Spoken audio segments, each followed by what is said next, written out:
আসসালামু আলাইকুম। বাংলাদেশি অনন্যা চ্যানেলে আপনাদের সবাইকে জানাচ্ছি স্বাগতম। আজ সকালে বাগান থেকেই আমি আমার ব্লগটা শুরু করলাম। বৃষ্টির ঝিরিঝিরি পাতায় পড়া পানি আসলে দেখতে ভালো লাগছিল। তো সকালের কিছু কাজকর্ম করে সবাই নাস্তা টাস্তা খেয়ে নিল, আর আমি এসে দেখলাম যে আমার মেয়েটা এখানে স্লাইম দিয়ে খেলছে। তো স্লাইম দিয়ে সে আমাকে দেখাচ্ছিল একটা সূর্য বানিয়েছে, একটা ছাতা, আর ঝিরিঝিরি বৃষ্টির কিছু ফোঁটা। তো আমি তাকে বললাম, স্কুল বন্ধ, তাই বলে পড়াশোনা বাদ দিয়ে শুধু খেলাধুলা করলেই কি চলবে? তো সে বলছিল যে আমি পড়াশোনাও করব, সেই সাথে খেলাধুলাও করব, সবই একসাথে করব। তো দেখাচ্ছিল যে বৃষ্টির ফোঁটাগুলো বানাতে তার বেশ খানিকটা কষ্ট হয়েছে। আর এই যে এখানে বেগুনি রঙের স্লাইম।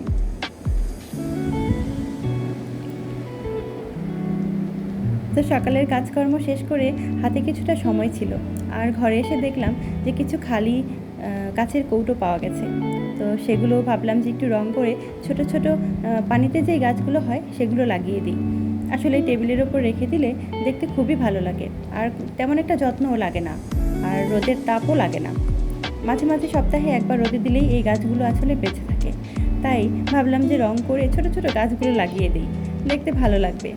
যদি আমি ক্রাফট জাতীয় কাজ খুব একটা ভালো পারি না, কিন্তু আনাড়ি হাতেই করে নিলাম। রং যেহেতু ছিলই ঘরে, তাই ভাবলাম যে এখানে নীল রঙের রং করে ছোট ছোট হলুদ রঙের ফুল এঁকে দিব। আর আঁকার পরে কেমন হয় সেটা তো আমি অবশ্যই শেয়ার করব। দেখতে কিন্তু ভালো লাগছিল। তো আমি এখানে রং করছিলাম, আর আমার মেয়ে পাশ থেকে ভিডিও করে দিচ্ছিল। বলল যে মা, তোমাকে একটু হেল্প করে দিই। তো নীল রং করা হয়ে গেল প্রায়। এখন এর মধ্যে একটু হলুদ রঙের ছোটো ছোটো ফুল এঁকে দিচ্ছিলাম। ফুলগুলো দেখতে যদিও খুব বাজে হচ্ছিল। বললাম না যে আমি আসলে ক্রাফটের কাজ খুব একটা পারি না, তারপরে চেষ্টা করছিলাম রং করার। তবে রঙগুলো উঠে না গেলেই হয়। অনেক সময় এই রঙগুলি হয় কি, পানির সাথে সাথে উঠে যায়। তো এখানে বিকেলবেলায় আগে থেকেই কেনা কিছু গাছের বীজ ছিল ঘরে। তো বীজগুলো ভাবলাম যে লাগিয়ে দিব। এখানে ছিল মরিচের বীজ আর বেগুনের বীজ। তো খালি টবের মধ্যে আমি আগেই সার, মাটি এবং সবজির খোসা মিশিয়ে রেখেছিলাম। তো সেগুলোর মধ্যেই আমি মরিচের এবং বেগুনের বীজগুলো সুন্দর করে ছড়িয়ে দিলাম।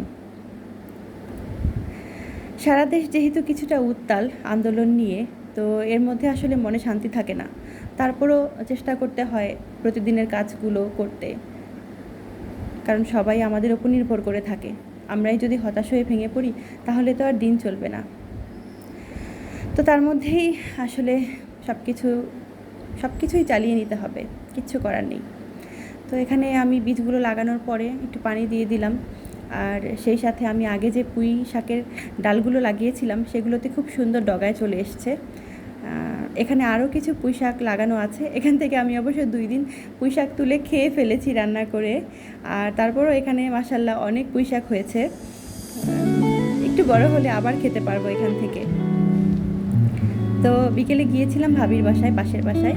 তো সেখান থেকে কিছু পাতাবাহারের ডাল চেয়ে নিয়ে আসলাম। এগুলি খুবই পছন্দ আমার, কিন্তু এর আগে আমি একবার কিনেও কোনো একটা কারণে বাঁচাতে পারিনি। তো ভাবলাম যে এটা আগে প্রপাগেশনের ব্যবস্থা করি। এটা পানিতে রেখে দিব কিছুদিন। পানিতে রেখে দেওয়ার পরে এখানে গোড়া থেকে শিকড় আসবে, আর শিকড় আসার পরেই এটা মাটিতে লাগানো যাবে। আশা করছি হয়ে যাবে, এবার আর মরবে না। সারা দেশ যেহেতু উত্তাল, কারফিউ চলছে, আন্দোলন চলছে, তার মধ্যে একটা থমথমে পরিস্থিতি ছিল সারাদিন। তো এর মধ্যে আসলে দেশটা কোন দিকে যাবে, কি করব বুঝতে পারছিলাম না। আসলে একটু হতাশই লাগছিল যে মানুষের চাওয়া, মানুষের পাওয়া, দুটার মধ্যে কত রকমের পার্থক্য থাকে। আমরা অনেক সময় যা চাই তাই কি পাই? বেশিরভাগ সময়ই পাই না। কিন্তু তারপরেও আমাদেরকে সব পরিস্থিতি মেনে নিতে হয়, মেনে নিয়ে সামনের দিকে এগিয়ে যেতে হয়। এটাই আসলে জীবন, অস্বীকার করবার কোনো উপায় নেই। মেঘলা আকাশ, থমথমে আবহাওয়া, তার মধ্যে আসলে একটু মন খারাপ হয়েই যায়। তো তারপরেও ভাবলাম যে একটু বাইরে বের হয়ে দেখি চারদিকে কী অবস্থা। তো বাইরে বের হয়ে দেখলাম যে সবাই রাস্তায় নেমে এসেছে। যেহেতু সফল হয়েছে বলা যায়, তাদের আন্দোলন সফল হয়েছে বলা যায়।